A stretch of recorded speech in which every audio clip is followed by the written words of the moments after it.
But I guess that was that question for me.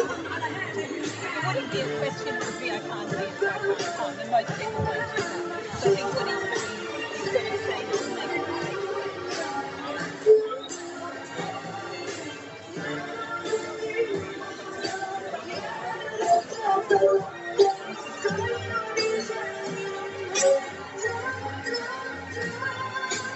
طلبنا من العالم حد انفض أما قبلنا في قصف ورد التجارب 60 عام طحشوا الشعب تتآمروا على الشعب يتقاتلوا الشعب يتمثلوا في هالشعب والشعب شعب والمحتل محتل عامل العالم سوا بين الدم أما عالم مختل بس التاريخ ما مشوي التاريخ بيمشي وأنا شايف التاريخ طريق برجع يوم شعبي يوم قررت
ما أنا عجز نفس عن نفسي وبالنسبة لهم تحت الحرب لعبة نينتندو شايفين روحك مالي اسم مرضهم بعدين الرجال كدفاع عن النفس الاستعلاء والله مالي نفسي أطلع بلاش يسكت من المنطقية غير محطة زعيم عابد وسط غير الخطة اللي مستعيد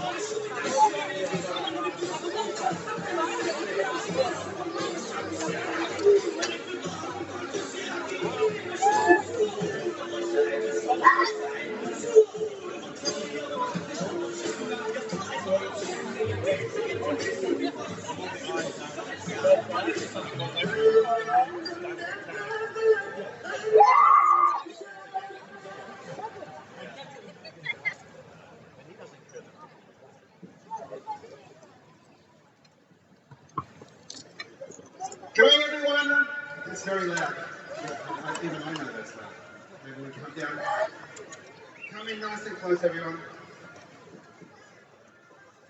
There's only a few of us here, the hardcore dedicated, the true and the blue and the proper. Getting closer, we can make sure we make as big an impact as we possibly can.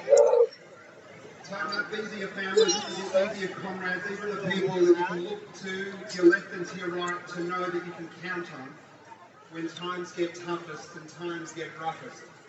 It's not the people that are lay supporters that you might see a fair weather friends, those people that talk a big game about the Holocaust, those people that talk a big game about Indigenous solidarity, those people that talk a big game about humanity.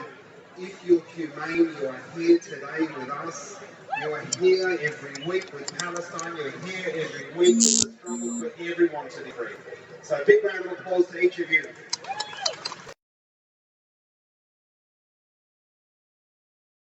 So much more for us to do, and it's only escalating tomorrow, April 15th. Steve's going to talk about the A15 actions. Whatever it is you can do, participate. We've got to put a dent in this system that's oppressing us all. So today is only got one of the things we need to do. We need to shut down the entire system, and that includes every piece of it. So some stuff that's going on, you can get to the Free Palestine Melbourne tent and see this up there. They shut down AW Bell. That's tomorrow at 9:30 in the morning. On Tuesday, in front of our Attorney General, Mark Dreyfus, Tuesday afternoon, 5:30 p.m. in Mordialloc. Get along to that. On Friday, in front of Tim Watts, our Assistant Minister for Foreign Affairs, there's a rally in front of his office at 5 o'clock. So make sure, get those details from people at the Free Palestine tent. There were people passing these flyers around. Get them, screenshot them, share them amongst your socials. Let everybody know to come out for Palestine. Really important before we start. As we bunch up, keep coming closer, guys. There's a petition going out. There's 2 petitions about element systems. We only need 2,000 signatures. Adelaide's got the flyer there, she's got the Free Palestine indeed. We only need 2,000 signatures to get the Victorian State Parliament to have to debate their immoral position in dealing with giving taxpayer funds to a company complicit in the genocide of the Palestinians, but also in the death of an Australian citizen in Zombie Franklin, but also federally almost $1 billion of our money to a company that is riddled with complicity in the genocide and has already been kicked out once before of Australian Defence Force contract for sneaky, quote-unquote, sneaky shit. So, shame on them. Thank you, everyone. Thank you again. It's 190 days. 190 days we've been doing this. This is the 28th rally. And a big round of applause to each of you from us, from Palestine, from everyone that supports us. Our deaf community who continues to come out, Sasha and Jamila are joining us today. And for all of you, you should all know by now how to say free, free Palestine. Free, free Palestine. Yeah, break the shackles. Free, free Palestine. We love you. Thank you to our dear friends in the deaf community. Thank you. 190 days. 190 days. You don't accidentally kill 20,000 children. You don't accidentally target refugee camps. You don't accidentally kill over 100 journalists, 200 medical aid workers. You don't accidentally target 35 hospitals. You don't accidentally wipe out schools, universities. You don't accidentally target civilian infrastructure. You don't accidentally displace 2 million people. Don't let anybody tell you this is not a planned, methodical genocide. It absolutely is. And we hear these shock jocks on the radio and the TV saying that's not a genocide. If Israel wanted to wipe out the Palestinians, it would. Don't take your advice from these people, these nepo babies like Tom Elliott, who's, suckled at the teat of his father's actions and crimes. Don't take your advice from these guys. It is a genocide. Israel is perpetuating a Nakba that started many, many years ago. Today, it's very important for us to acknowledge not only Indigenous culture here and Indigenous connection, but also to make a link to April 17, which is Palestine Prisoner Day. Indigenous land ownership here was, is, and always will be absolute Indigenous connection. Indigenous ownership, Indigenous land. This always was and always will be Aboriginal land. Always was, always will be. Always was, always will be. Aboriginal land. And it's really important that we continue to make the connections between the struggle for Indigenous sovereignty and rights here and the struggle for Palestinian sovereignty. The struggle for Palestine is a struggle for black rights, but it's also a struggle for all Indigenous peoples and all oppressed peoples. And it's important we continue to remember that the fight for Palestine is an anti-colonial, anti-racist movement. If you have any hate in your heart, this is not the place for you to be. This is not the place for you to be. Whatever that hate is, however that hate manifests itself. If it's anti-Semitism, Islamophobia, homophobia, gender-based, chauvinism, misogyny, whatever hate it might be, go find a different rally. This is a rally of love and justice and peace and humanity for all. This is the 50th anniversary of Prisoner Day. It's an anniversary that the whole Arab world adopted in solidarity with the Palestinian people. You wouldn't know it based on the despotic leadership that controls the Arab nations. The despot Caliph Abdullah, just like his grandfather, that committed to shooting down Iranian drones. That's pretty scary when they don't tell us if they do that. To the despotic Arab regimes that sit complicit with Western hegemony, sit complicit with Zionism in Israel. The conditions Palestinians face in the prison system, in the gulags that is Israel, are beyond horrific. But they are exactly the same that is here. They are exactly the same. Years and years now after the Indigenous Deaths in Custody Royal Commission, with almost 600 Indigenous deaths, where it's almost 20 times as likely if you're an Indigenous person to die in custody than anyone else. Anyone else. And if you're not telling me that that system is designed to do that, that settler colonialism isn't designed to oppress the Indigenous, isn't designed to criminalise the Indigenous, isn't designed to break the Indigenous, to destroy family, culture, connection, so it can steal. So it can steal, because settler colonialism's language is violence. It is violence, and whether it's on this colony, in Aotearoa, Turtle Island, in the whole of the Asia Pacific, Western Sahara, West Papua, Kashmir, everywhere the same thing is perpetuated and is enabled. It is enabled by the Western quote-unquote leaders. We cannot accept it, and we will not accept it. In the past week, we won't accept it. In the past week, we lost the fierce fighter. We lost the fierce fighter. The leader, Winnie Doctor, who was a revolutionary. He was an intellectual, a writer, a novelist, a resistance leader, a freedom fighter. He was a husband and a father. He was assassinated. He died of cancer. But he was assassinated. The system in Israel, exactly like the system here, denies adequate health care to Palestinians to ensure they suffer, to ensure they die from preventable diseases, to ensure that the pain is continued. After his death, shame indeed, they denied the release of his body, they destroyed the family mourning tent. His 92-year-old mother almost had a heart attack and passed away. But they are not alone.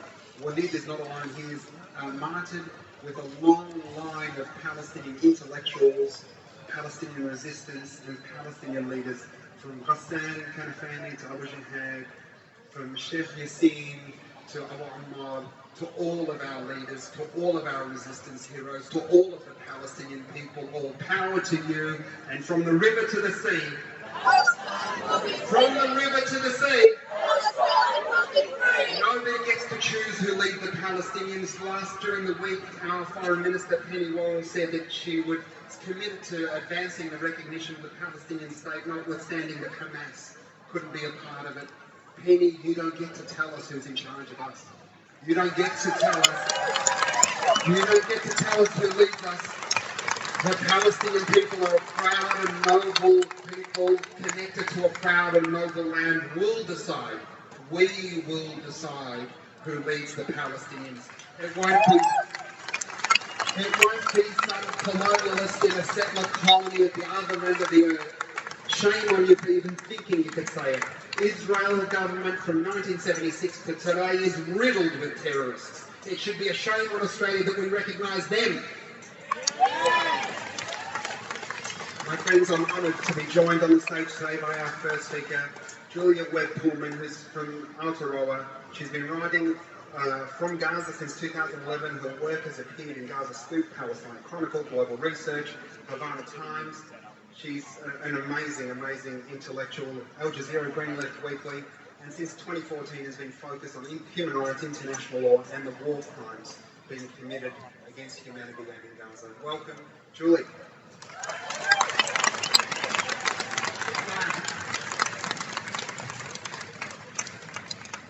First, I would like to acknowledge the traditional owners of the land, the elders past and present, and also assalamu alaikum to you all. Thank you for being here for Palestine. In my work in Gaza, I was with several different human rights organisations, the last of which we began our work in 2015 in the basement of the special surgical building of Al Shifa Hospital. We had an office in the basement that we shared with the workers who delivered blood and lab results around the hospital. We had a hard metal seat. We didn't even have a desk, and we had our laptops on our knees. That's how we worked. We were, at that point, it was just when the US had declared the shifting of its embassy to Jerusalem, and every Friday the youth of Gaza went out onto the borders to demonstrate and protest at this American embassy, and it was called, it was a small intifada on the borders, and every week they were shot. Every week people were killed. Every Friday the Israelis murdered young men. And every week we documented it. We were at the hospital, we went to the emergency department, we took photos of their wounds, we got the fragments of bullets from their bodies, and we interviewed them, the living ones, and we also interviewed the families of the martyrs. And with this material we submitted it to a lawyer in France who submitted it to the International Criminal Court.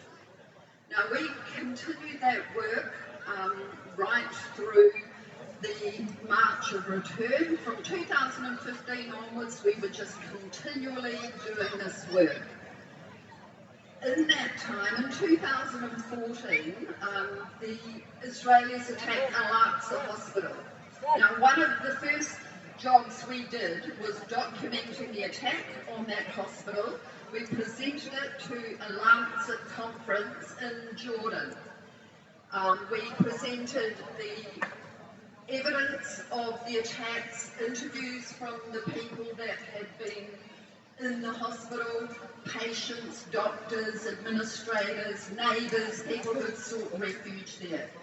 We made a video on that laptop, on our knees, in the surgical building of Shifa Hospital, because the people who assisted with the writing of that paper for the conference, one after another, out of 6 authors, were refused visas to travel to Jordan to attend this conference.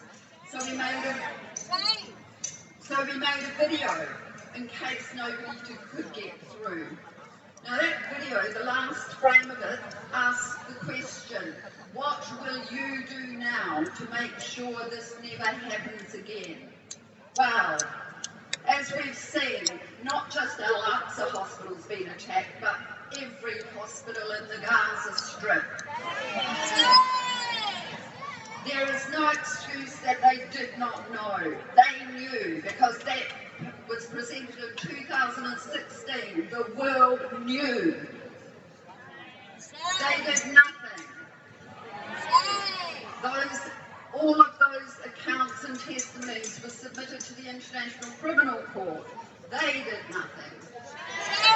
They have still done nothing. So here we in the surgical building destroyed. After that office, when we finally moved into a real office, we were in the admin building at Shepherd Hospital. That has now been destroyed. We moved to offices outside of Shepherd Hospital in 2020. Those offices were destroyed in 2021 by an Israeli missile strike directly on our office, through my office window, straight through my desk into the manager's office. My translator, another favourite technique of the Israelis, is not just to attack the individuals, but to attack their family members. As we just saw with the murder of Ismail Haniyeh's sons and their families. In that attack in 2021 on our office, they also attacked my translator's parents' apartment and destroyed it. That is to try to deter us. In 2021, that office was destroyed. We rebuilt. As everyone knows, Gazans do not lie down and take it. We stand up again and we fight back.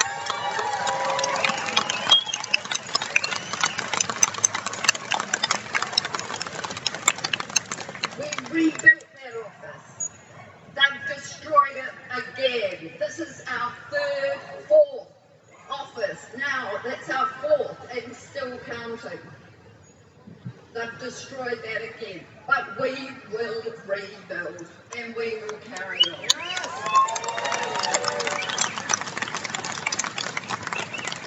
Whatever they throw at us, we always come back.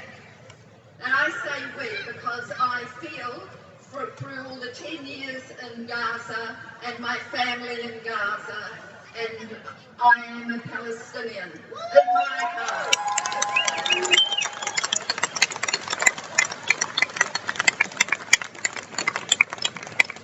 And although I've lost many friends, one of them was Rifat Alaria, the poet and academic who was killed last year in the very first stages of this conflict. I have a sister who is now deceased, who's a poet, and she wrote a series of poems about Palestine and Gaza. Rifat translated some of these poems, and they were read on Land Day in Arabic and in Spanish, in Argentina and in Spain and in Gaza. And I'm going to read one of these poems to you now, because this is one that was translated by Rifat, and it was written by my sister. Both of them are now dead. Both of them, I hope, are looking down on us today and are with us in spirit. And this just brings them a little bit closer.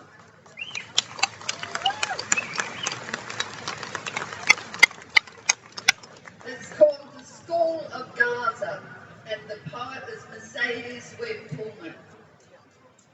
We take our lessons in the open air, and sometimes death flies by just overhead.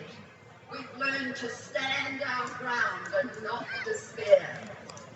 We send our grateful thanks to all the dead who tried to save us. From our prison here, we honour them and follow where they led, towards a world of freedom without fear, as one by one they show the way. Our land is living history. We hold it dear and blossom with the flowers in the sand that spring from missile craters. Find us here. Learn from us how to better understand. We take our lessons in the open air. We've learned to stand our ground and not despair.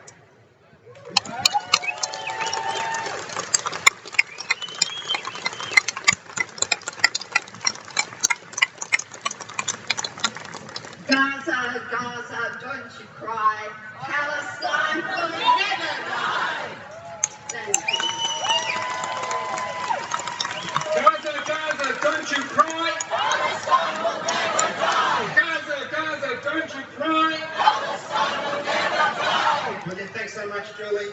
Next up, we've got an absolutely the strongest friend we've got in Indigenous space today ever. An Indigenous leader of strength and courage, unmatched on this land. Since the genocide happened here 236 years ago, he's a staunch advocate for Palestine, a staunch friend for Palestine, a staunch human being. My brother, your uncle, Gary Valley!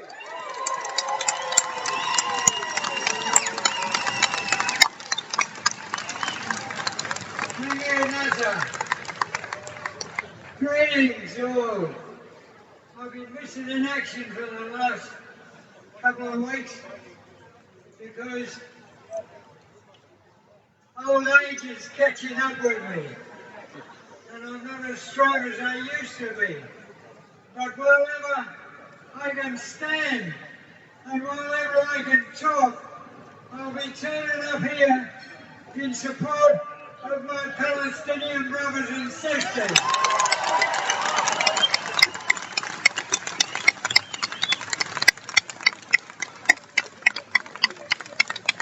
It's encouraging to still see the numbers we're pulling every Sunday because these rallies are important. They show the rest of Melbourne, they show the rest of Australia, and they show the rest of the world that there are significant numbers of people who aren't fooled by the propaganda, who understand and who support justice and freedom.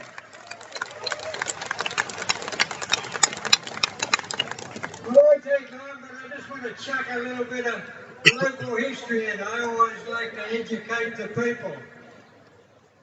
Yesterday, whatever that was, Friday, I attended by Zoom from Melbourne. I attended a ceremony in Sydney that celebrated the 100th anniversary of the formation of the first modern organised Aboriginal political organisation, the Australian Aboriginal Progressive Association, set up in 1924.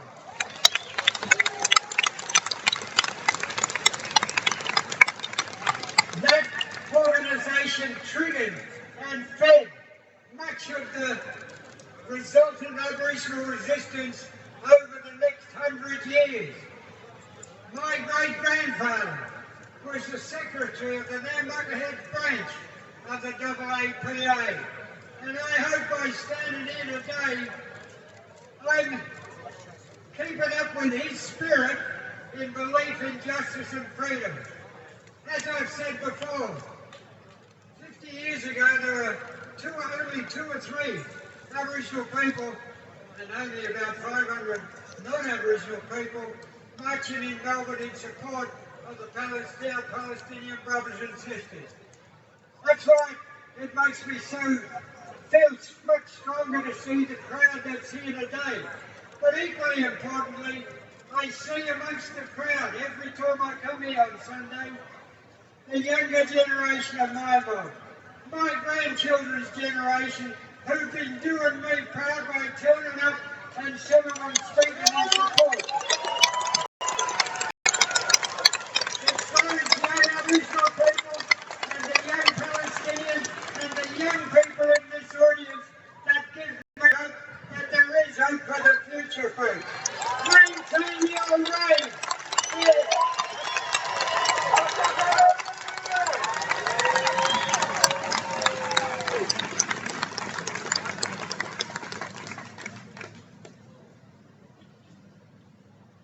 We love you, Uncle Gary!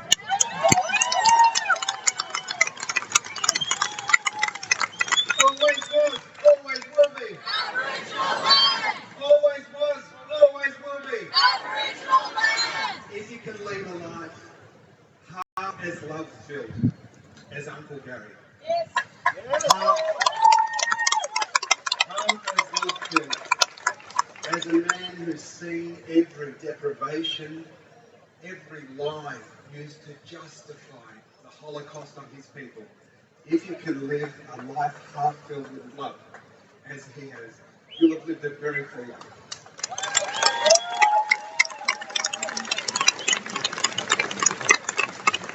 He is the embodiment of Indigenous culture, the Indigenous strength that draws its power from the dirt his ancestors hid. And that's true here, it's true in Ireland, it's true in Bosnia, it's true in Palestine, it's true all over the world when we agree that we're all precious. Draw on those words, my friends. Draw on Uncle Gary's spirit, on his entire life, from every movement, every time he was bashed, every time he was harassed, for standing up for right and justice for his people here, but he never forgot everybody else, and in particular his Palestinian brothers and sisters, and for that we'll be eternally grateful, brother. We're eternally grateful.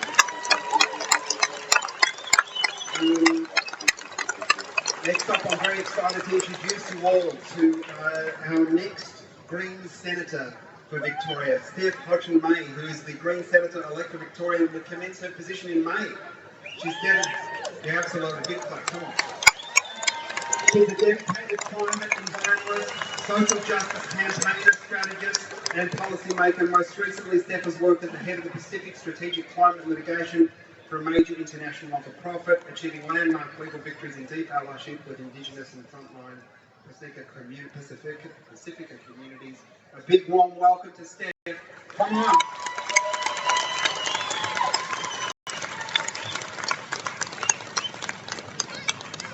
Thank you so much, and great to see so many of you in the crowd. I too would like to acknowledge that we live in stolen land and pay deep respects to our elders and to the activists who continue to come out every day to fight for justice and peace for First Nations people, and who continue to fight against the ongoing legacy of colonialism in this country.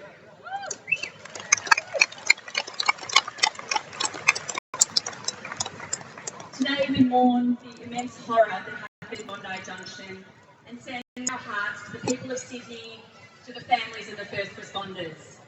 But of course, we are here today to respond to the ongoing bloodshed in Gaza. And I put to you this, the staggering figure of 33,000, a number that we know is higher, but it is growing by the hour. Should we have 33,000 minutes of silence? Would that be enough? Or perhaps 7 minutes of silence for the aid workers murdered when delivering incredibly important food to the people of Gaza. Or perhaps it's 6 minutes for the 6 months of Israel's ongoing assault of Palestine and Gaza. Shame. I ask you, would that be enough? By any measure, it will never be enough. Lives gone, forever lost but never forgotten. What we demand now is a commitment that we will not add more minutes to our moments of silence, but instead the guns and missiles will fall silent. We want a commitment to end the assault and the bloody invasion of Gaza, because we will not be silent.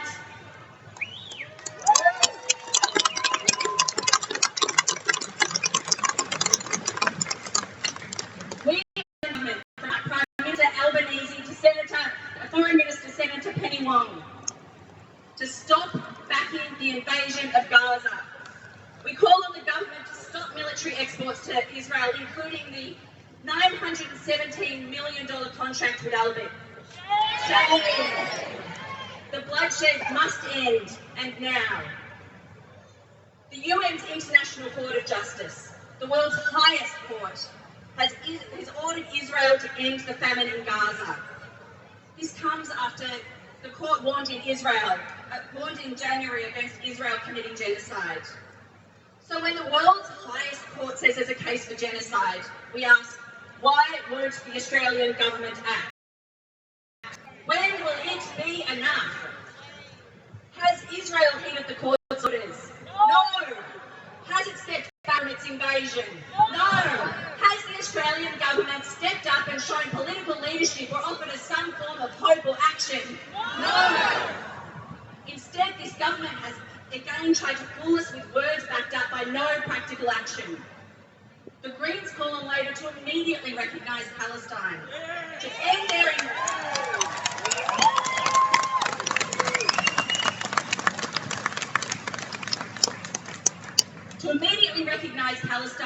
to end their support of the invasion, and to end all military and weapons exports to Israel. There is no barrier to doing these things right now.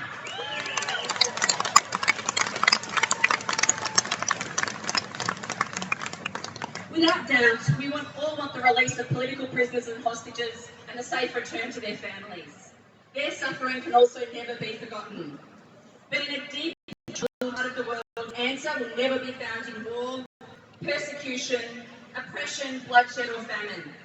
This is not the way forward. While we're all focused on what's happening in Gaza, we cannot forget the plight of people who are in the West Bank either, where settler violence has escalated in recent days. I travelled to the West Bank in 2018 when I was pregnant with my first child.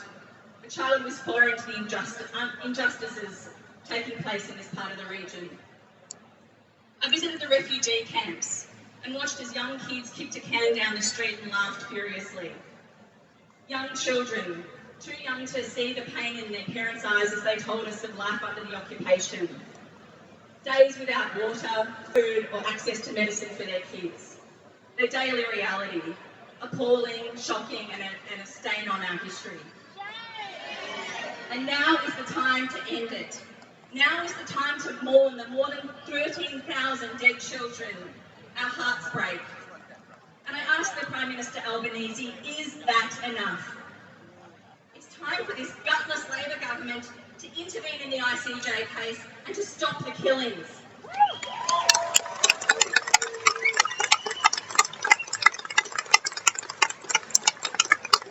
It's time for Albanese to sanction Prime Minister Netanyahu and his entire war cabinet.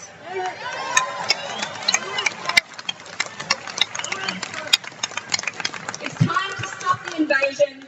It's time to stop the bloodshed. It's time for a free Palestine. Thank you.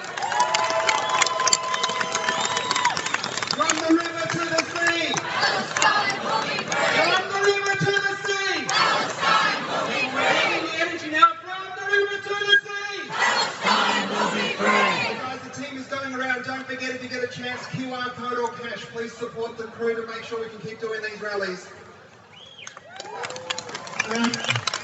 I'm going to quickly run through the activities again. There's the petition for Albert.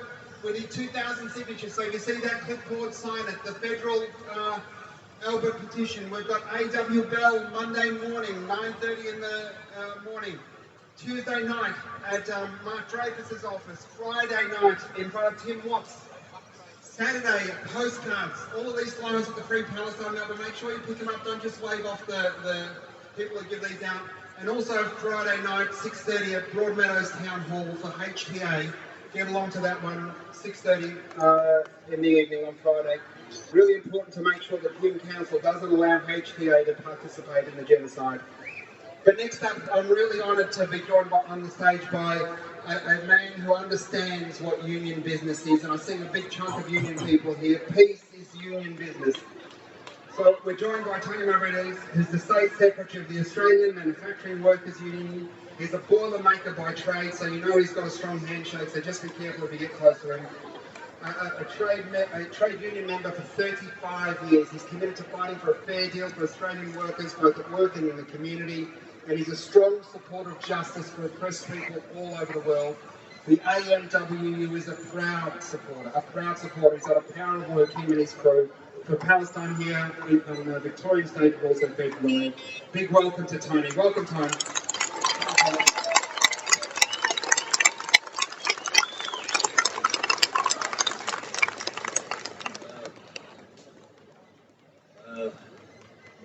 I am a trade unionist, and I stand proud to be a trade unionist.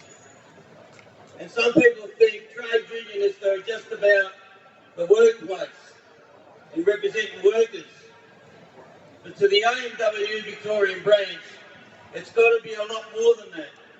It's got to be about social justice. It's got to be about fighting back when there's injustices going on. It's got to be about how we collectively move each other, organise each other, educate each other, inspire each other, and keep fighting for the injustices, not just in this state, not just in this country, but around the globe and around the world. That's what a trade unionist thinks like.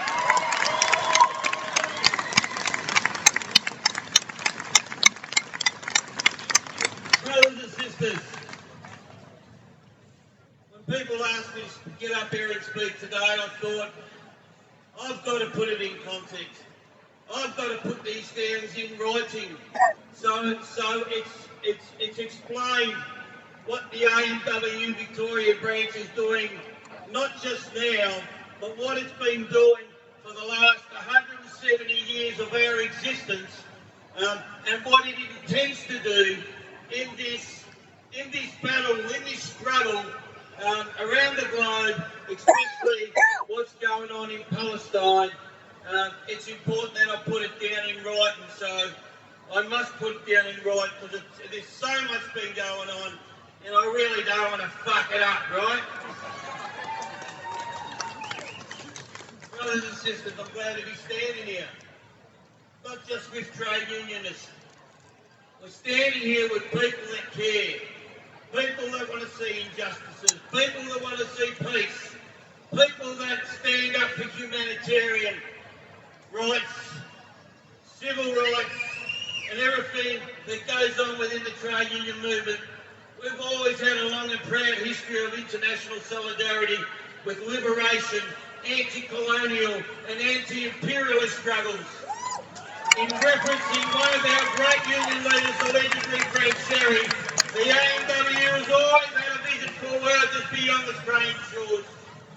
In continuing this tradition, the AMW is proud to be part of a protest movement that inspires, advocates and connects with the struggles, past and ongoing, in various parts of the world, against the forces of reaction, suppression, exploitation and capitalism, where unions and working class have been the driving forces behind social mobilisation, resistance and revolution.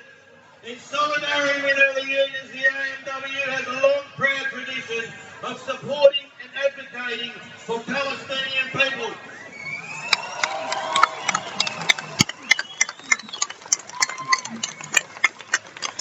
Last year, we put in a statement of International Day of Solidarity with the Palestinian people.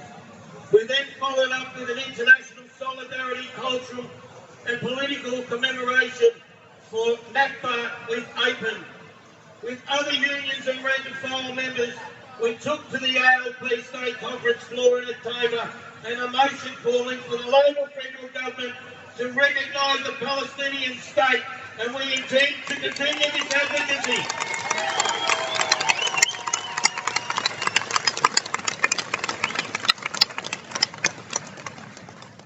Just recently, I would now like to read to you our most recent statement in support of an immediate, permanent ceasefire and a just and lasting peace in the Palestine-Israel conflict. Bear with me. All nation states have a legal, ethical and political obligation to contribute to an upholding of international law, including human rights, international humanitarian law and other universal acceptance norms of the international legal system. For too long, the human rights of the Palestinian people have been grossly violated in a context of broader circumstances that also breach international law and pose a grave threat to regional and global peace and security.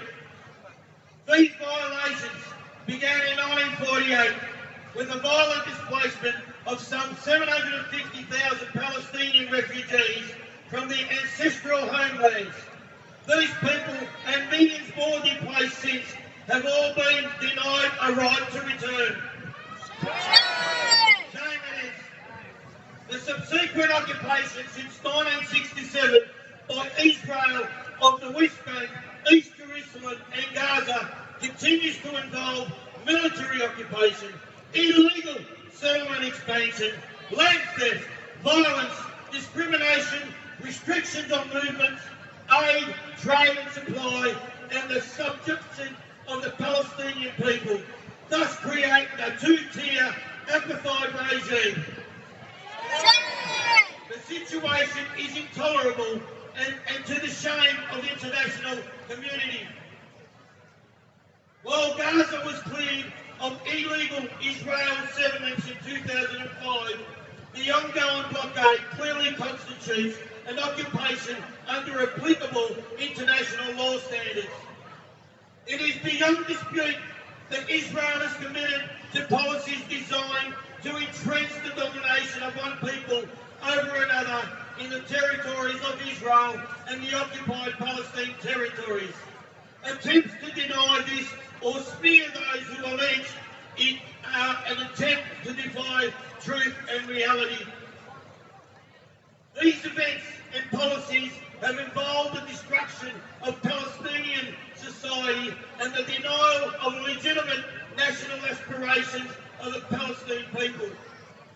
On the 26th of January 2024, ruling issued by the International Criminal Court ordered 6 provisional measures, including for Israel to refrain from acts under the Genocide Convention, prevent and punish the direct and public incitement to genocide, and to take immediate and effective measures to ensure the provision of humanitarian assistance to civilians in Gaza. We note that Australia is a state party to the International Criminal Court and has a general obligation to cooperate fully with the court's investigations and prosecutions. The deliberate and reckless killing of innocent civilians is never justifiable, whatever the context may be.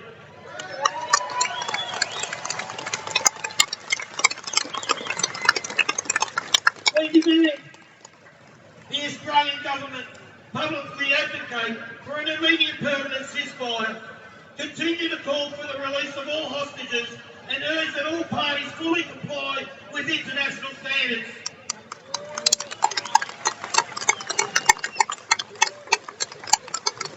We call on the Australian government to recognise as a priority Palestine as a state that is entitled to be free of occupation.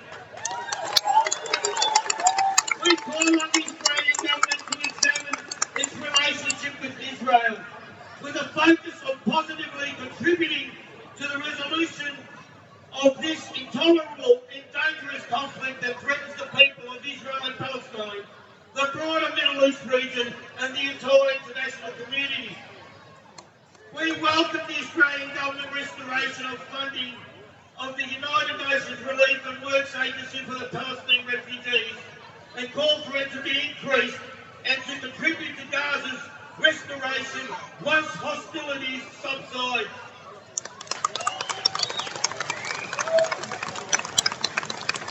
We stand with Palestine, the Palestinian people, including Palestinian Australians, and with all other who support the truth and justice. The AMWU is proud to stand alongside other unions, their members, and the Australian community at large in attending the various rallies that call for an immediate ceasefire and an end to Israel's occupation of the Palestinian territory.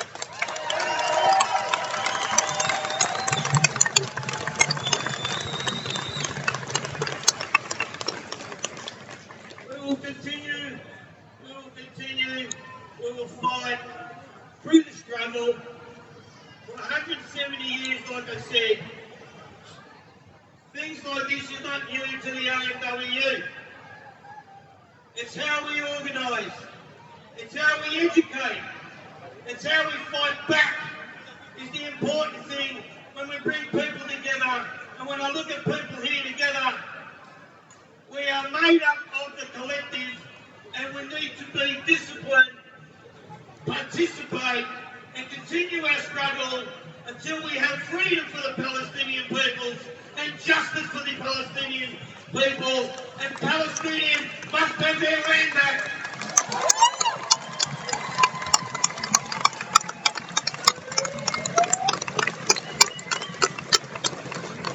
The Palestinian problem must be resolved.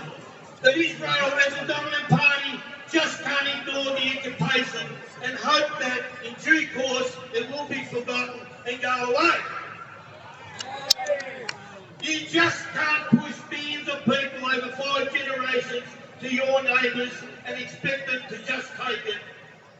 You can't just occupy, expunge and humiliate millions of Palestinians in Gaza, the West Bank and East Jerusalem and expect them not to react. As we recently saw in the ABC Four Corners documentary, The Forever War, even Israel's retired top military and security leaders say that if they were Palestinians, they would fight back at Israel. The Israel-Palestine conflict is an uneven fight. We have one of the most sophisticated and equipped armies in the world fighting against the people who are not allowed to own a shotgun. The only resource they have in people power. That's us, people power. And that also means us even in far away, on the other side of the world, Australia, with our numbers and our persistence, we engage week after week, month after month, year after year, in our support for the Palestinians and the cause of peace, to stop the fog of war and start the hard task of the peace negotiations, to stop the bang-bang and stop the yap-yap. So keep coming out, keep agitating, keep organising, keep educating, stay disciplined, keep believing, and we will win!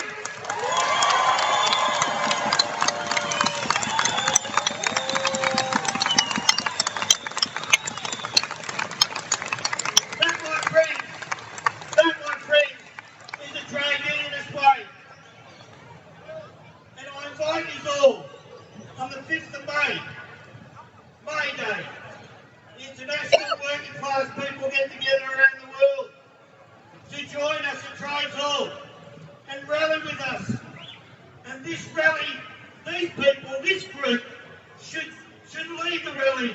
And we should make noise and send our message around the world that Palestinians must be free.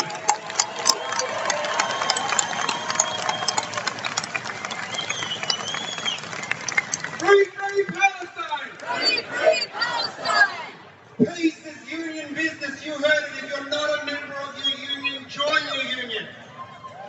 If you're in your union and your union's not speaking up for Palestine, demand they do. If you're in your union and they are speaking up for Palestine, demand they boycott, divest and sanction the apartheid state. It's time we elevate the discussion and treat Israel like the pariah it is, to treat it like the shameful genocidal nation it is, and boycott, divest and sanction it.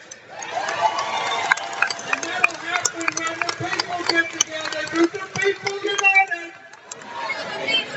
The people united. Absolutely.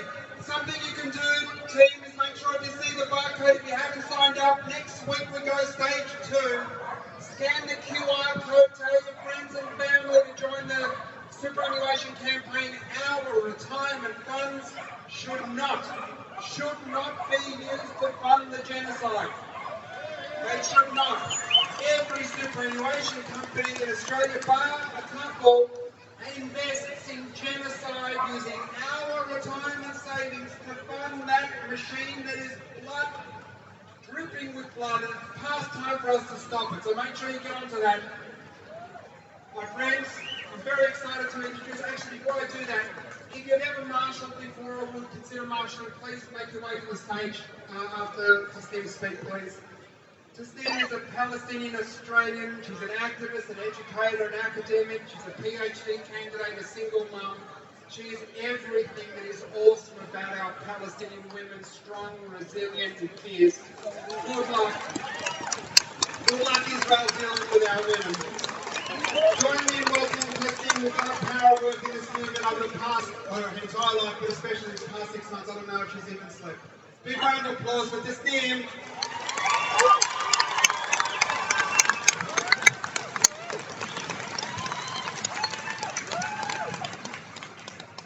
I have a new chant for everyone.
region is a threat to peace, and Israel is an imperialist outpost.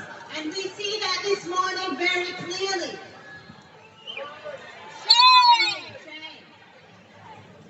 Israel is not only continuing with this military assault to annihilate the people of Gaza, to annihilate the Palestinian nation in acts of genocide, Israel is also edging and provoking for a regional war.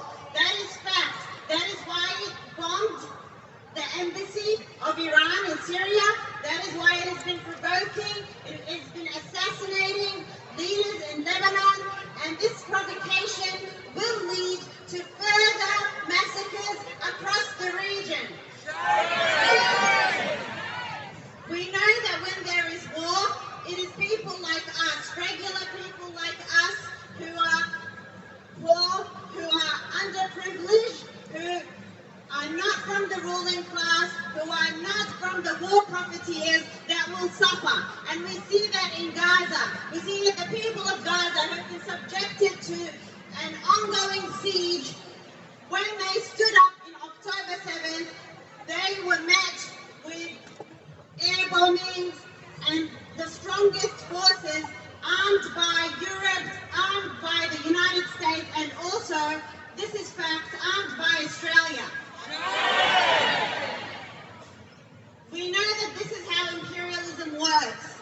And when Uncle Gary narrates the history, he's also narrating to us this anti-war history that exists on this land that we learn from. So when we acknowledge this traditional land and we acknowledge the Wurundjeri people, we're also acknowledging the struggle here, this struggle against colonialism, this struggle against imperialism. And we continue that struggle. We are fighting against war as well.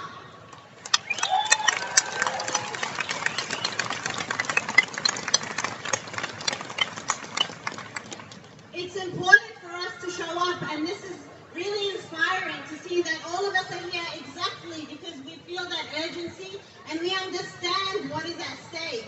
And we see that it's our lives that are on the line. We are part of that fight. Here, we are fighting against the arming of Israel. We are fighting against support for Zionism and support for Western imperialism from within this colony, from within this Western nation. And our role is critical within all of this. And this is why we've launched a number of campaigns. Tomorrow, we have at 8 a.m. as part of the Action 15 campaign, we have a rally called by Unionists for Palestine. Unionists for Palestine are doing incredible work in building the rank and file power within the union movement. Now, it's one thing for the unions to support our rallies and to support us with motions and statements, but it's another thing for the unions to enact the boycott, divestment and sanctions call of the Palestinian people. Sanctions is within what union power can give us. Unions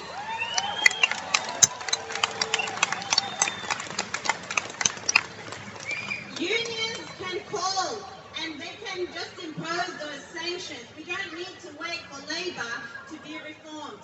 And Labour, it's very clear that the Labour Party is a party of capitalism, it's a party of Zionism. And so it has to be somebody else that steps in. The unions need to break from Labour. The unions need to listen to the rank and file unionists, and they need to listen to us.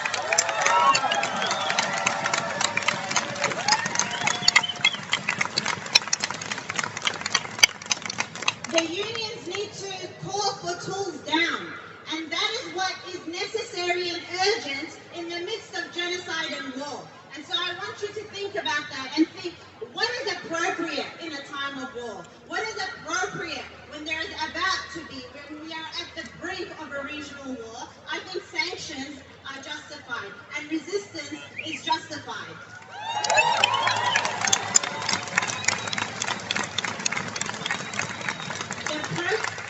The protest at 8 a.m. tomorrow is against the Albert deal, the partnership of the Victorian government, but it also highlights the deal that the Australian government announced just a few weeks ago, While Israel is on trial for genocide, it announced a 900 million brand new deal with Albert Systems. If you don't know what Albert is Israel's largest weapons manufacturer. So we have a task here, which is to interrupt the weapons supply chain, and that is by ending military trade with Israel. It's with interrupting the weapons supply chain by standing and pivoting outside Heat Treatment Australia, outside AW Bell and Dandenong. These are weapons suppliers, these are weapons manufacturers right here in these suburbs that are on Aboriginal land. You can be part of that. You can organise and join with that. It's not enough for us to just come out here. We do our part. Yes, we stand out here on Sundays. But when you're needed in Dandenong and you live in that neighbourhood, then you should be outside of AW Bell. And when you live in the northern suburbs, and you know that there's a weapons factory in the northern suburbs, Heat Treatment Australia in Campbellfield. This company produces parts for the F-35s that are dropping bombs in Gaza. These F-35s could be dropping bombs on Lebanon and could be dropping bombs on Iran within the coming few weeks. You have a role here. Go to that picket. All you need to do is show up there as well. Join that campaign, anti-weapons, interrupt the genocide supply chain, interrupt the weapons supply chain. There is so much work for us to do, but it's critical. We are part of anti-war. It's a lineage, it's a proud lineage, anti-colonialism, anti-war, and of course, anti-genocide. Thank you so much. Well, once again, thank you so much. Free Palestine! Free Palestine! From the river to the sea! Now, my friends, we're going to get going soon, but we can't go before we claim the victory, yeah?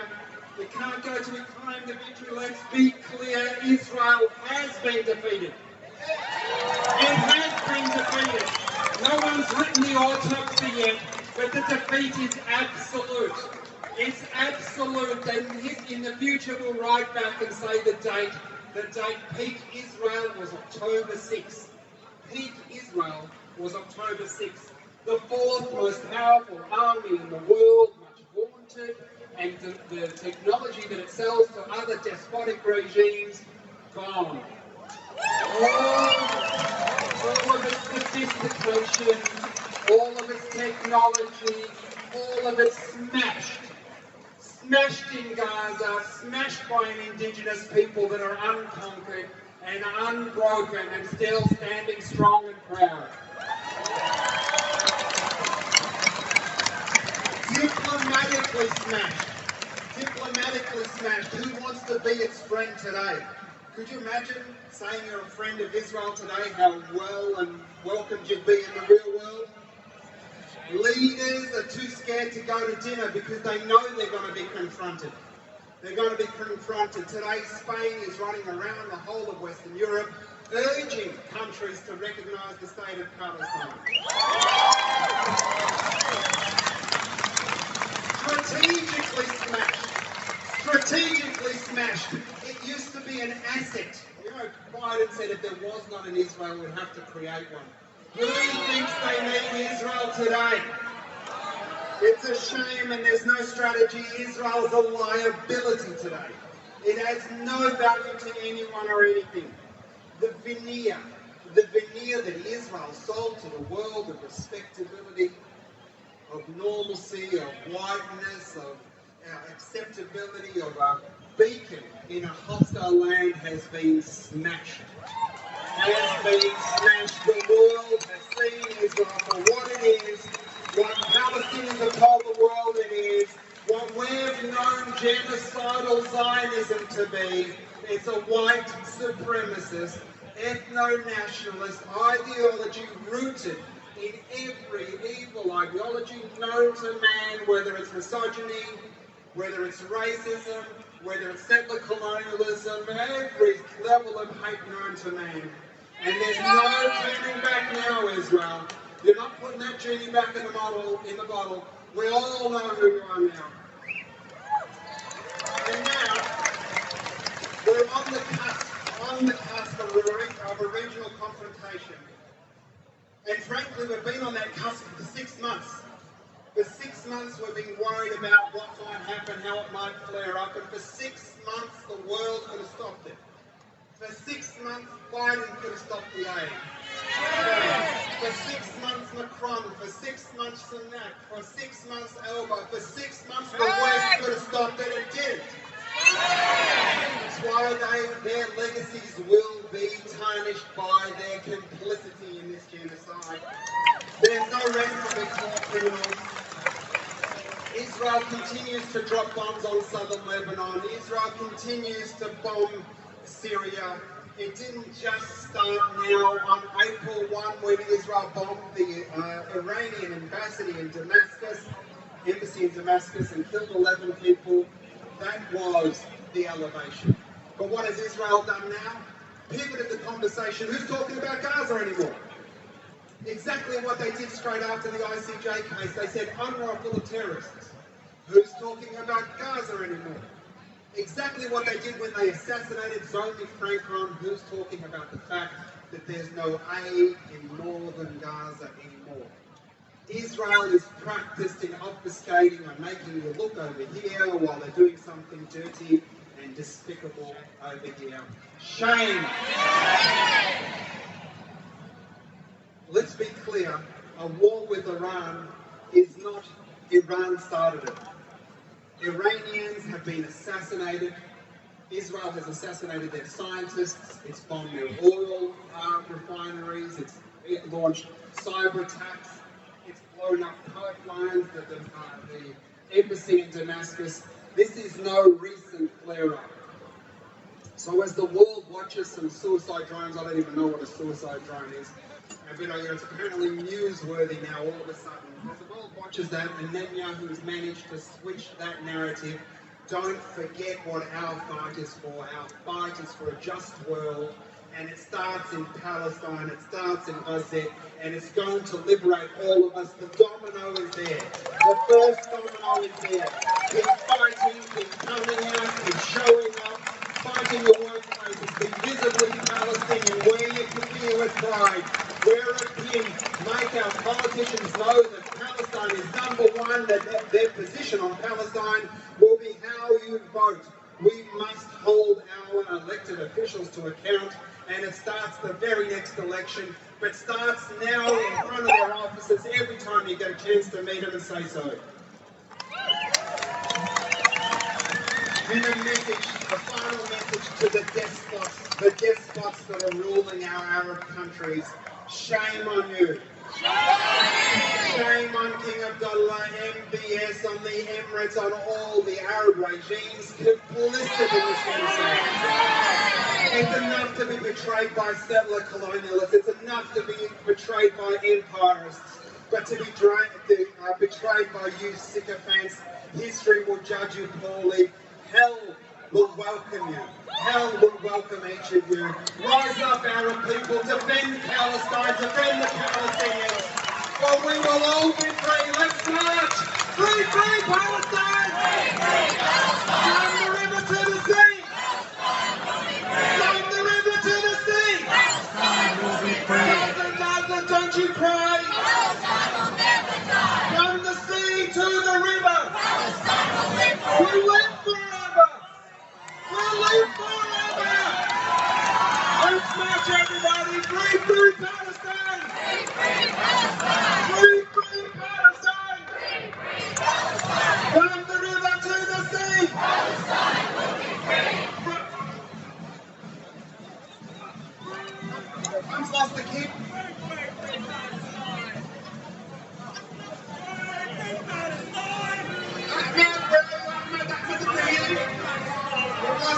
Come to the stage, Ahmed. Meet in the Islamic tent, wherever you are. Ahmed, your mum's waiting for you over there. In the meantime, free, free Palestine! Free Palestine! We're almost at 2,000 signatures. Make sure you sign the Albert thing for the state parliament. Force the state government to debate their motion, to debate why we've got an Albert policy. Make sure you sign that, guys. We're almost at 2,000, which is all we need. So I'm going to switch off. I do the speeches at the end of the run. Switch off and do a few others. From the river to That's the probably the most sea. important thing. From the sea to the river. Free, free Palestine. Free, free Palestine. I'll just share it. Just share it. It'll be saved. So it's saved now in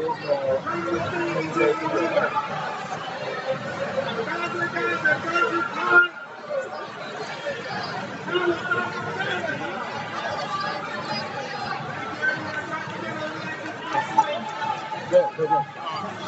Yeah. Go to archive. Live archive. So this is where it's saved. Okay. Everything that's live is saved as well. Yeah? So that's all been said that I did. Yeah. It's all there. Just sometimes difficult to find where it is. Yeah. Okay.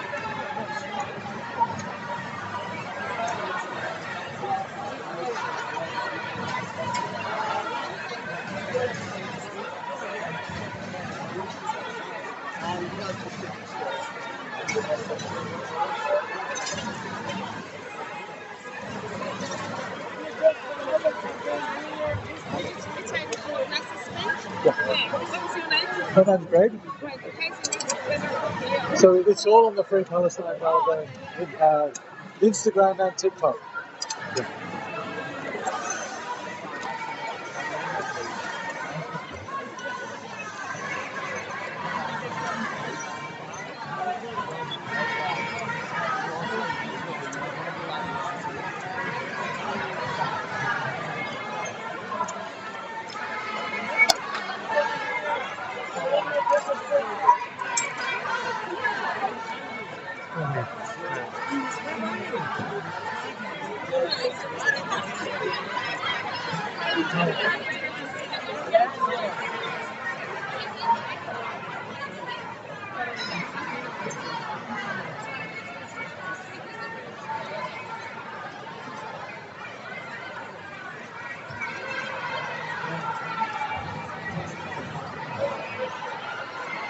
How are you going? How are you?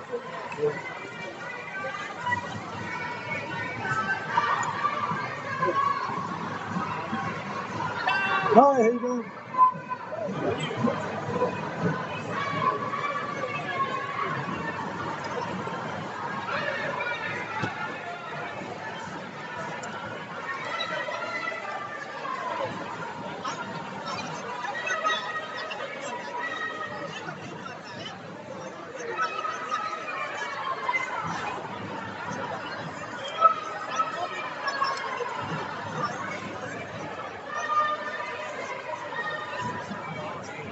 Do you have any black t-shirts left?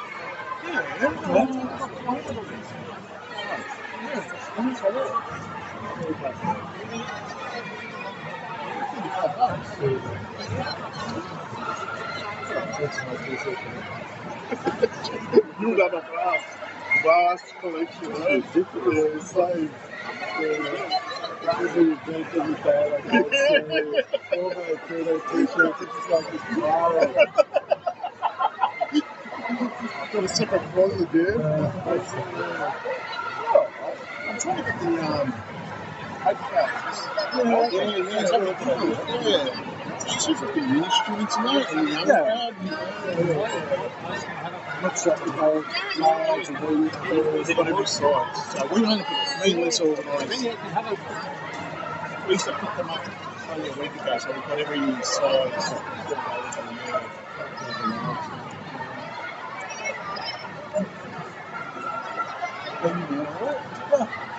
I went out last night, so I can't really go. Where'd you go? Went to see a DJ at Blacksmith Harbour. So I didn't get home until like 2.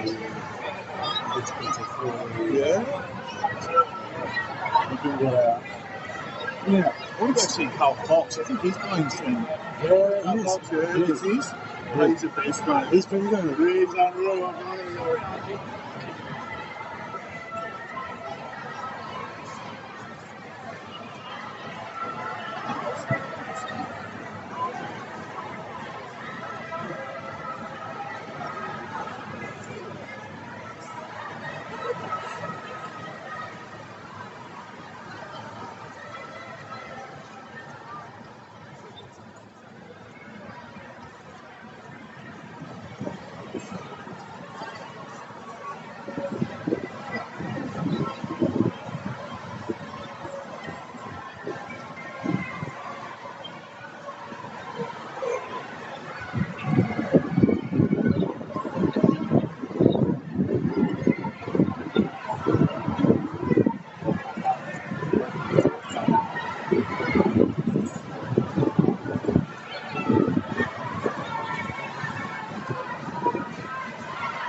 It's like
This is on TikTok.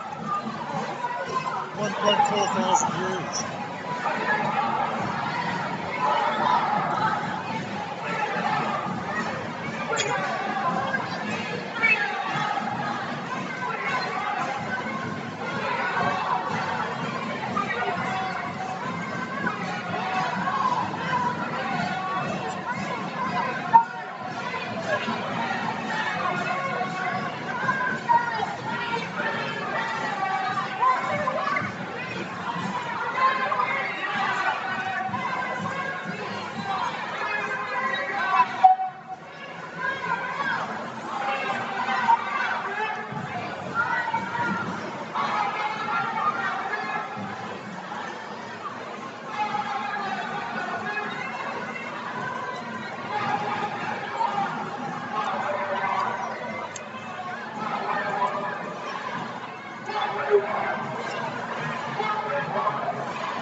Walking backwards.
Didn't get to hold the watermelon today. Oh, it's a bit of a small one. Yeah. I don't know if they damaged the original. Doesn't need as many people to hold it. Have you estimated the size? Uh, I can't see. it's kind of a couple of blocks, isn't it? Maybe, I can't see it. Sometimes you can catch the police ones and see Yeah. It feels like a couple of blocks. 20,000. Oh, which is couple.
Moments like this, what actually matters, and this is going to be a moment in history. When we inshallah will liberate Palestine and Palestine will be free, we will remember this moment when we are visiting Al-Aqsa and praying there, inshallah, and we know it's going to happen. We know it. So, okay, so that was the sister. Look at the brother.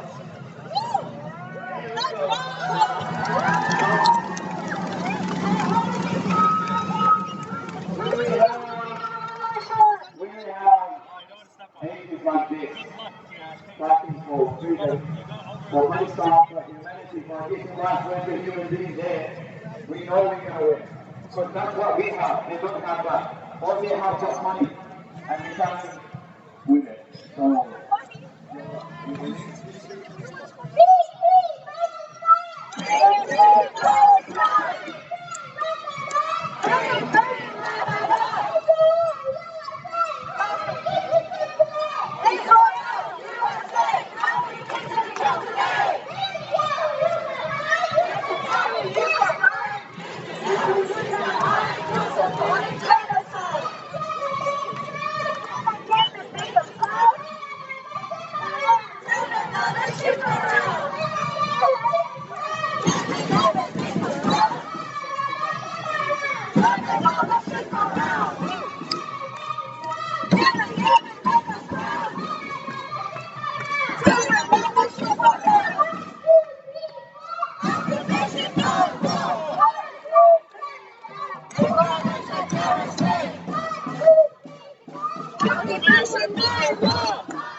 today is absolutely dominated for the next generation of freedom fighters. Okay, now to the next young generation. She's been here every single week. That was her and her family. MashaAllah, one of the largest voices we have, and the youngest, and the most inspirational. We will get Palestine free. Beautiful. Just about time.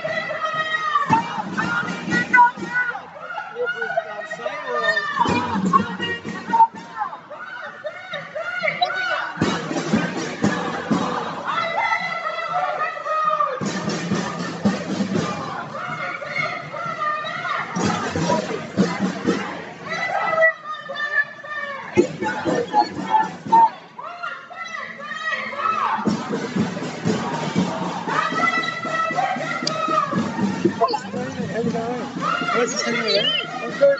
I've got 1,500 views. Were you hanging around or? I don't know, I'm trying to decide if the pub. My friends are about to go to Greece, and I was just showing them Oh, beautiful. So you used to come to the line upstairs Melbourne Central? Or Miss Finishes? I might come next week to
was just yesterday that we just saw in Gaza.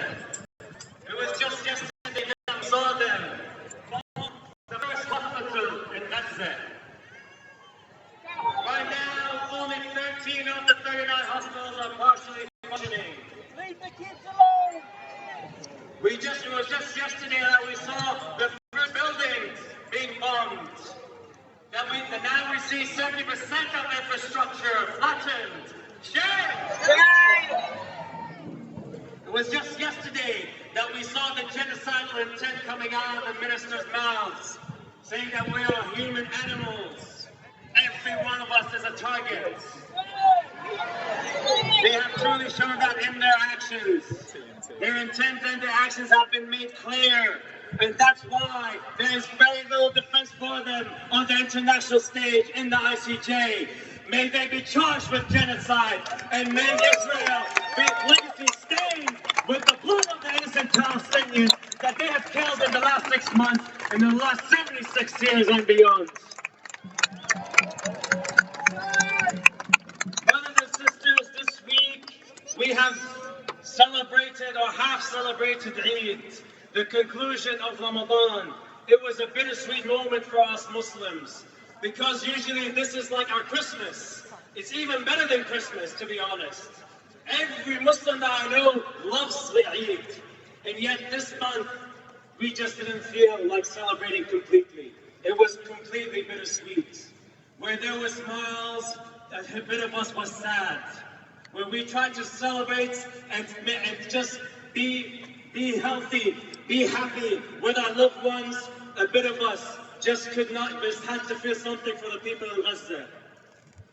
Eid is a time where all of us dress nicely and well, yet the people in Gaza reflect back on the Eid they celebrated before, and now all they have are the clothes on their backs. Eid is a time where we give money to our little kids to bring joy and smile to their faces. Yet the children in Gaza are walking around with pots, gathering lentil soup for the Eid. Eid is a time where you reconnect with family, people that you have not seen for ages. You spend time with the loved ones, the people who are most dearest to your heart. Yet in Gaza, they are visiting the graves of the families that have been taken away. Shame. A man who's lost his wife and his children visited their grave on Eid Day. How can that happen in this day and age? How can we watch a regime create the term WCNSF, wounded child, no surviving family? How are these kids supposed to live? How are we supposed to live watching that? 6 months into this regime, and our government continues to defend Israel, calling them friends, saying they have the right to defend themselves. Shame on you, Labour government. This is reiterating what Nasser said at the State Library. This whole system must be dismantled. It's the system. It's a global, settler-colonial system. This is a system that continues to sell arms to each other. Even our state government and this parliament, they continue to keep secret and to keep the Albert deal of 2021 a secret. Shame on you. This is why we have this petition going around. No longer can they stay a secret. No longer can they hide these details. We are following you, we are watching you, and we'll keep pursuing you until Albert is out of the state and out of the country.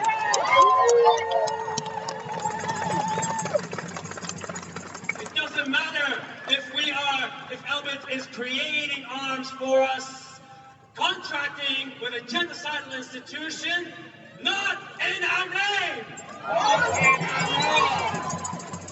Shut them down! Shut them down! Shut them down! Shut them down! Shut them down! Shut them down! Shut them down! Shut them down! We don't shut them down! We don't stop at Elbit's. We've got HTA BP, we've got Boeing. Every single one of them shut them down. Financial statements red, completely bankrupt, out of this country right now.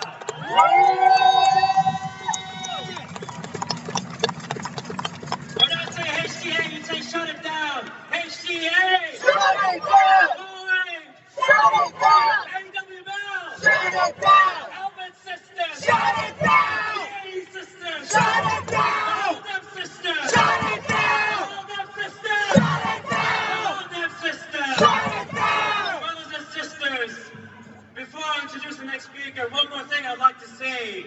Just this past week, this genocidal regime has killed a revolutionary in the Palestinian movement, Walid Dakba, a writer, a leader in the Palestinian movement. He was diagnosed with cancer and they denied him treatment.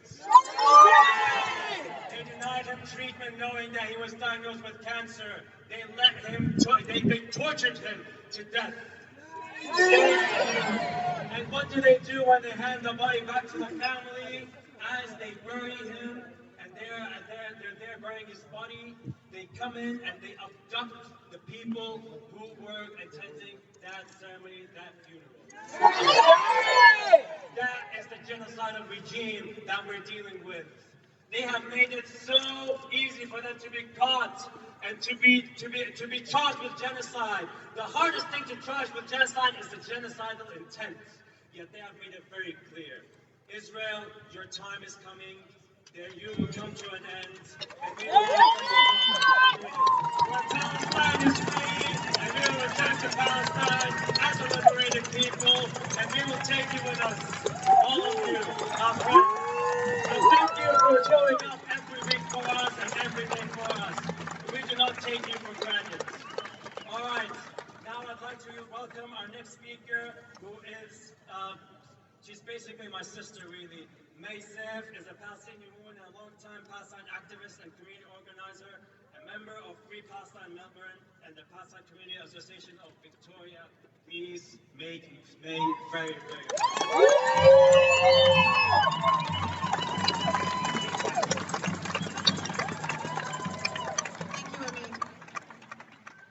I think that we can all say that we're brothers and sisters in resistance here today. Every single one of us has come out in the last 6 months. Every single one of you has come out with moral conviction. That is not an easy thing to do. But the world needs people like you. It needs it. We need to have a society that stands for every single person. That every single person is seen as a human being, deserving of rights, deserving of freedom from persecution, from arrest, from murder, from bombs, from starvation, from genocide. I'd like to take a moment to acknowledge the Wurundjeri people, the Kulin nation in which we meet today, our brothers in arms against oppression, who also experienced their own genocide in this country. This is Indigenous Aboriginal land. It was never ceded, and it always will be, always was, Aboriginal land.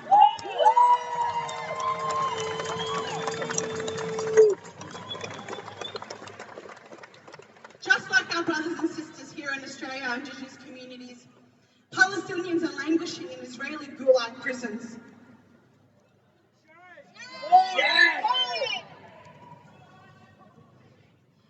For many of us Palestinians, we come from a long history of resistance and oppression and persecution under this brutal regime, colonial regime of Israel, apartheid regime. When I was asked to speak today, they wanted me to talk about the Palestinian prisoner experience. Now, I am a Palestinian woman born. I grew up in Palestine. I've had my own experiences being detained by Israeli military forces. But I don't really want to talk about me, because it's not about an individual. This is about a collective experience by every single Palestinian generation. Every single generation. Every single Palestinian generation has experienced the violence of Israel and its prison system.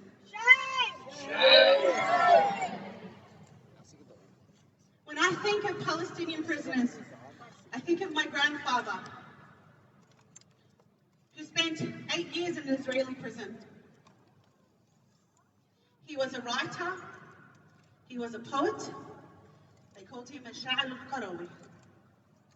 He was a principal of a school. And he believed in a free and just liberated Palestine. And because he had those dreams of liberation and freedom, he was arrested as a political prisoner. Shame! He was tortured. Shame! He was starved. Shame! His family were refused access to see him. Shame! And when they released him from that prison, he was far too sick. He didn't last a year. Shame! Israel wasn't done with him and my family, because you see, he still had a prison sentence to serve out. So they took my uncle to serve it out for him. Shame! What democracy? Yes, the so-called democracy. My uncle spent 4 years in prison. He refuses to talk about it till this day. That's just one family member. Every single one of my uncles and cousins have been in those Israeli prisons. My father spent a year in those Israeli prisons. My uncle was picked up during the first Intifada, when Israel had the policy of breaking the bones. For some of you who don't know this history, Palestinian civil society rose up in the late 80s against Israeli oppression. It was a civil uprising of young men, women, and children resisting military and colonial occupation. And Israel had a policy of shoot to kill and breaking the bones. That if they got you, they would break every bone on your body and leave you stripped naked, lying in the streets. Shame! And if you went to help them, you would be shot dead by sniper. Israel is a Nazi state! My uncle, Anwar, went to help a friend who'd had his bones broken. He was shot by a sniper. He was very lucky he survived, because it missed his heart by ½ an inch. And he had to go into hiding. We didn't know where he was for a year, but we discovered eventually he was in an Israeli prison. My other uncle, Anwar, also disappeared for a year during the Intifada. No one knew where he was. When he was released 3 years later, we discovered he'd spent his time in Israeli prisons and he still had a bullet in his leg that was never treated, and he still carries that bullet in his body today. Shame! I want to talk about my 12-year-old cousin in Tulkarem. As some of you may know, Tulkarem's refugee camps are being decimated at the moment. Bethlehem, Jenin, Khalil, Hebron. But my cousin was first arrested when he was 12 years old, and he was put in a maximum security prison. Shame! Indefinite detention without charge. Shame! He spent 6 years in prison. Eventually, he was given the charge of throwing stones at a tank. Shame! He was released from prison when he was 18. He's now 24. He's back in those Israeli prisons. He was recently picked up. There are over 10,000 Palestinian and children in those prisons right now. Kidnapped by the Israeli state without charge. And no international or any human rights legal observer is allowed in. But we are getting stories of torture, of starving, and no access to food or water, no access to outside air. That is what Palestinians face every single day under the apartheid regime of Israel. And when we come out and resist in Australia, we know we have freedoms. We have the right to freedom of assembly. And we must hold that dear. When a Palestinian goes out to protest or resist, as we saw in 2018, the Great March of Return, we face our very own mortality. The risk is actually life and death. It is visceral. Israel has a policy of shoot to maim. Shoot to maim means creating disabilities, shooting off people's limbs. It is not new for the Israeli state. And as we see children, men, women, complete innocent civilians in Gaza, treated without anesthesia, losing their limbs, this is not a new experience. This has happened for generations. Shame! So when we come out and we protest, we are providing a voice to every single Palestinian, every single oppressed person who is sitting in those prisons, who are sitting under the rain of bombs in Gaza, experiencing a genocide. We are raising the voice of the oppressed, but we do it with dignity and integrity. They may call us animals, but we know what humanity looks like. And it is not massacre, murder, and genocide. It is resistance. It is a fight for liberation. And it is a fight for justice, equality, and freedom for every single person on this planet. And when we say, in our hundreds, in our millions, we are all Palestinians. We talk for every single oppressed person. Free, free Palestine! Free, free Palestine! Free, free Palestine! Free, free Palestine! In our hundreds, in our millions, we are all Palestinians. In our hundreds, in our millions, we are all Palestinians. We are all Palestinians. We are all Palestinians. We are all Palestinians. We are all Palestinians. Thank you.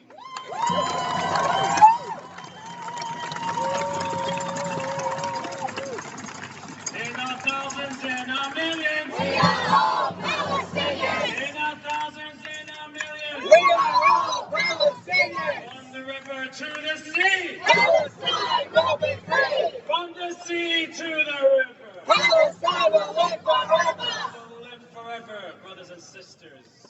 As long as we come out, week in, week out, as long as there is staunch allies and staunch Palestinians, which is inevitable, Palestine will live forever.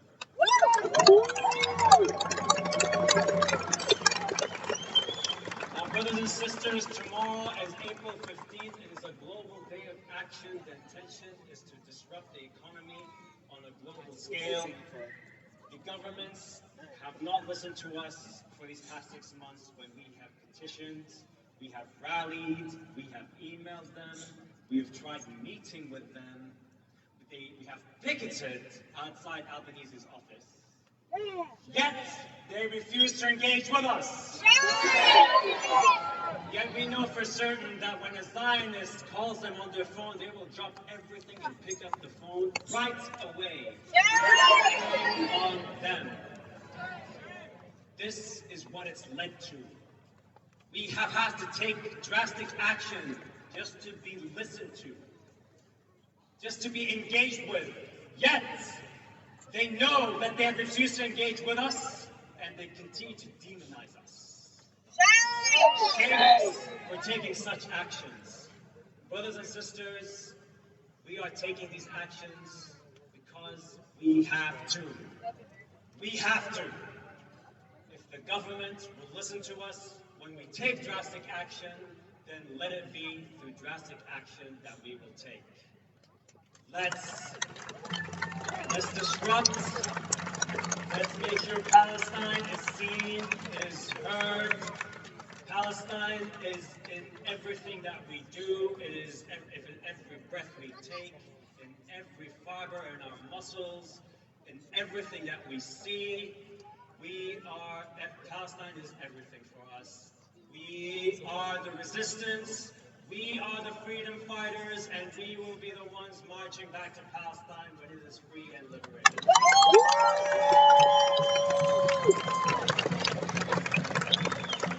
So, in recognizing that tomorrow is a global day of action, I'll be making a series of announcements of all of the actions that will be happening tomorrow, or at least the public ones. So, please take note of them. So, on 8 a.m., where it's going to be a rally here, Parliament steps for the Get Elbit Out of Victoria. Yes. Just for your knowledge, Elbit is the leading weapons manufacturer for the Israeli genocidal regime. They manufacture 85% of the surveillance and the weaponry that's being used against the people of Jerusalem, Gaza, West Bank. They are quote-unquote battle tested. That's what they say on the website. It's tested against innocent children of Palestine. There is a petition going around, and that's a paper petition. That's for the state government. Please sign that. Make sure you put all the details, even your phone number, your address, your suburb. The state, for a state petition, that's just what's required. I know some of us are hesitant to share those details, but if you do not put those details down, your signature is considered invalid. So please put in all the details, except for the email. That is not required. That's just to get updates from the campaign. All right, next up, shut down AW Bell, Dandenong Peeps. Yes, shut down AW Bell. That's at 9:30 a.m., 145 Abbots Road, Dandenong South. There's going to be a banner, poster, and leaflet blitz in the upcoming school strike. That's on Street Cafe, Bowen Street at 10 a.m.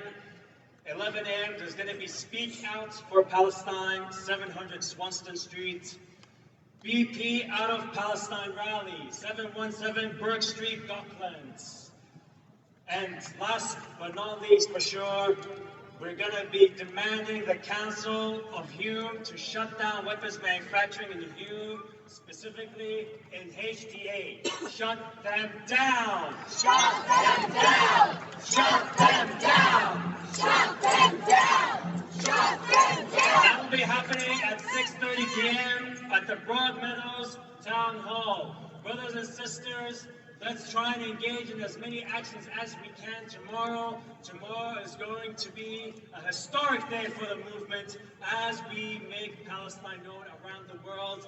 We are not disrupting because this is like we're just trying to be annoying for any reason. We're disrupting because it's led to this. We are frustrated. We are angry. Talk to us. That's what we're asking for. We're not asking for much. The Zionists have continued to push us. They have demonized us. They have left us out.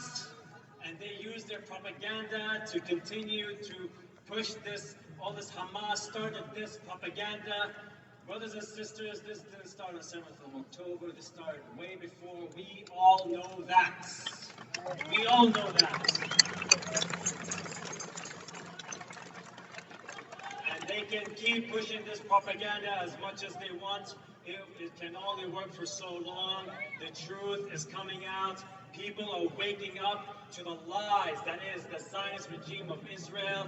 They can keep lying as much as they want. They have been exposed on the global arena. Israel, like I said, their time is coming. You will be dismantled. You will be shamed. You will be outlawed.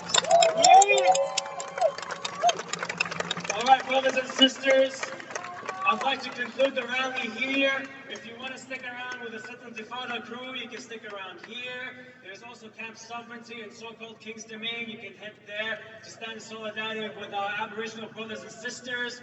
I'm sure some of us might want to rally back to State Library. You can do that as well. Thank you all for showing up week in, week out. Honestly, it makes me emotional. It makes me emotional not seeing just the Palestinians, but the allies that show up with us, side by side with us. Thank you from the bottom of my heart. 6 months is a long time, and you are still with us. Thank you from the bottom of my heart. You are my brother and sister in resistance and in life. Thank you, everybody. Have a wonderful day. Free, free Palestine! Free, free Palestine! Free, free Palestine! Free, free Palestine! From the river to the sea! Palestine will be free! From the river to the sea! Palestine will be free! Thank you, everybody. Have a wonderful day.